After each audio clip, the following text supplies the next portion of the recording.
आणि ज्यावेळेस राजांनी वळून बघितलं त्यावेळेस आमच्या राजमातांना प्रश्न पडला की आजपर्यंत राजे ज्यावेळेस पुढे जातात मागं कधीच वळून बघत नाहीत.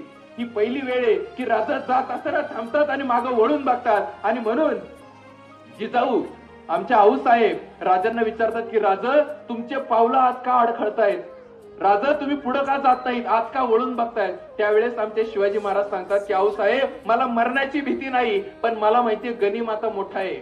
अफजल खानाबद्दल बरंच काही ऐकलंय, मला असं वाटतं काळ खूप मोठा आहे, कदाचित यानंतर मी जिवंत राहणार नाही आणि जर मी गेलो तर माझ्या आऊसाहेबांचा चेहरा मला परत कधीच बघायला भेटणार नाही. म्हणून आऊसाहेब मला वाटलं एकदा वळून तुमचा चेहरा बघावा. असं म्हणता क्षणी असं म्हटल्यानंतर आमची एखादी आई असती तर म्हटली असती जाऊ द्या मरू द्या ते स्वराज्य, बाळा तू फक्त जाऊ नको, अशी आमची आई म्हटली असती. कुठली आई आपल्या पोराला मरणाच्या दाढेस माहीत असून पाठवू शकते?